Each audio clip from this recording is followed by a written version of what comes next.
बंदौ लक्ष्मण पद जल जाता, शीतल सुभग भगत सुखदाता। रघुपति कीर्ति विमल पताका, दंड समान भयउ जस जाका। अर्थात मैं श्री लक्ष्मण जी के चरण कमलों को प्रणाम करता हूँ जो शीतल सुंदर और भक्तों को सुख देने वाले हैं।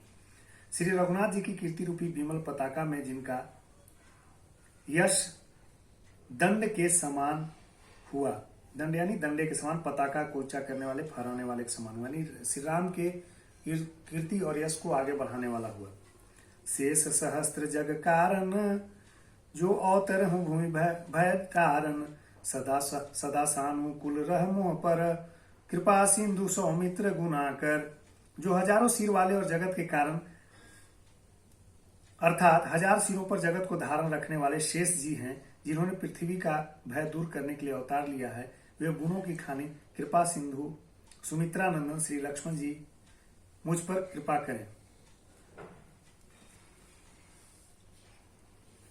लक्ष्मण जी शेषनाग के अवतार माने जाते हैं और शेषनाग जो है पृथ्वी को हजार सिर वाले हैं और उन्होंने शेषनाग जी अपने हजारों सिर पर पृथ्वी को थामे हुए, पृथ्वी के भार को जो है अपने पर लिया है, इसीलिए उन्होंने अवतार लिया है। और उस शेष रूपी अवतार जो गुणों की खान है, कृपा सिंधु है, सुमित्रानंदन श्री लक्ष्मण जी हैं, मुझ पर प्रसन्न है, ऐसा तुलसीदास ने दावा किया। रिपुसूदन पद कमल नमामि, सूर सुशील भरत अनुगामी। महावीर बिनऊ हनुमाना, राम जासु अस आप बखाना।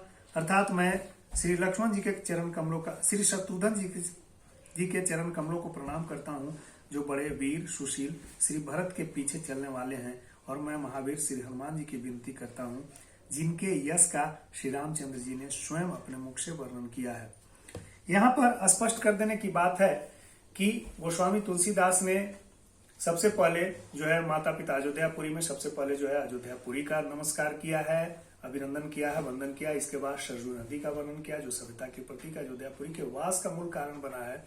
इसके बाद वहां के नर नारियों का वर्णन किया, जिसपे श्री राम की सारी कृपाएं हैं, और दृष्टांत दिया है कि दुष्टता के बावजूद भी उस धोबी को प्रभु श्री राम ने जो है अपनी कृपा बरसाई थी। इसके बाद जो श्री राम के जनक हैं, श्री राम के जो पिता हैं राजा दशरथ और उनकी जो माताएं हैं, उनका उन्होंने वंदन अभिनंदन किया है। भाइयों में सबसे पहले जो है गोस्वामी तुलसीदास ने भरत का वर्णन किया है, क्योंकि भरत त्याग और तपस्या के प्रतीक हैं।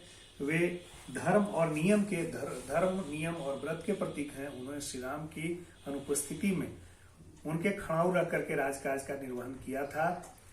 इसके बाद तुलसीदास जो श्री राम के वनगमन के साथ, यानी लक्ष्मण जो उनके धर्म जो कीर्ति की पताका है, जो उनके धर्म ध्वज को आगे फहराने वाले, आगे बढ़ाने वाले, एक दंड के समान है, एक लठ के समान है, जिसमें जो है धर्म ध्वजा बंधा हुआ है और उससे श्री राम की कीर्ति आगे बढ़ रही है। उस कीर्ति ध्वज को जो है आकाश में फहराने का काम कर रहे हैं। इसके बाद इन्होंने जो है तुलसीदास ने शत्रुघ्न का वर्णन किया है, उनका नमन किया है, अभिनंदन किया है, और लगे हाथ जो है श्री जो हनुमान जी हैं उनका इन्होंने वर्णन किया है, अभिनंदन किया है, क्योंकि हनुमान जी की कीर्ति की गाथा जो है, हनुमान जी का उन्होंने भगवान ने श्री मुख से भी उनके कीर्ति का, उनकी जो है बड़ाई की है।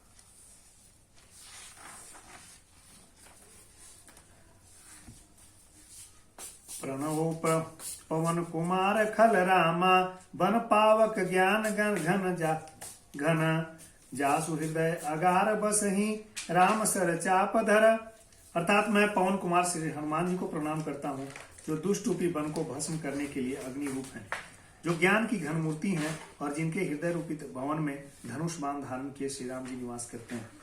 श्री हनुमान जी का वर्णन करते हैं, उनको प्रणाम करते हैं। गोस्वामी तुलसीदास जी कहते हैं कि वन को भस्म करने के लिए अग्नि रूप के समान है, जो ज्ञान की घन मूर्ति है। हनुमान जी केवल बल के ही प्रतीक नहीं है, बल्कि ज्ञान के भी प्रतीक हैं, और जिनके हृदय में हमेशा धनुष बाण धारण किए श्री राम जी निवास करते हैं, वैसे हनुमान जी का गोस्वामी तुलसीदास नमन करते हैं। कविपति रीछ निशाचर राजा, अंगदादि जे कीस समाजा, बंदऊ सबके चरण सुहाए, अधम शरीर राम जिन पाए। अर्थात बानों के राजा सुग्रीव जी, वृक्षों के राजा जामवंत जी, राक्षसों के राजा विभीषण जी और अंगद जी आदि जिनका बानरों का समाज है, जिनके सुंदर चरणों की मैं वंदना करता हूं, जिनके अधम पशु और राक्षस की जो प्रवृत्ति है उसको अधम प्रवृत्ति कहा जाता है। शरीर में श्री राम, जिन्होंने अधम शरीर में यानी पशु और राक्षस वाली प्रवृत्ति के शरीर में श्री रामचंद्र जी को प्राप्त कर लिया। तुलसीदास ने बानरों के राजा सुग्रीव, वृक्षों के राजा जामवंत जी और राक्षसों के राजा विभीषण जी, अंगद जी समेत बानर समाज को भी जो है वंदना किया है, प्रणाम किया, अभिनंदन निवेदित किया है, क्योंकि उनका मानना था कि ये बानर जो पशु और मानव का शरीर है, पशु और जो राक्षस शरीर है, उसमें भी श्री राम को धारण करके इन्होंने अपने आप को सर्वश्रेष्ठ कर लिया। रघुपति चरण उपासक जेते, खग मृग सूर नर असुर समेते, बंदऊ पद सरोज सब केरे, जे बिनु राम राम के चेरे। अर्थात पशु, पक्षी, देवता, मनुष्य, असुर समेत जितने श्री राम के चरणों के उपासक हैं, मैं उन सब के चरण कमलों की वंदना करता हूं जो श्री राम के निष्काम सेवक है। सुख सनकादि भगत मुनि नारद, जे मुनि बर विज्ञान विशारद, परनऊ सब ही धरणी धरि सीसा, करहूं कृपा जन जानी मुनीषा। अर्थात सुखदेव जी, सनकादि, नारद मुनि आदि जितने भक्त और परम ज्ञानी श्रेष्ठ मुनि हैं, मैं धरती पर सिर टेक कर उन सबको प्रणाम करता हूं। हे मुनीश्वरों, आप सब मुझको अपना दास जानकर कृपा कीजिए। जनक सुता जग जननी जानकी, अतिशय प्रिय करुणा निधान की, ताके जुगपद कमल मनाऊ, जासु कृपा निर्मल मति पाऊं। अर्थात राजा जनक की पुत्री, जगत की माता और करुणा निधान श्री रामचंद्र जी की प्रियतमा श्री जानकी जी के दोनों चरण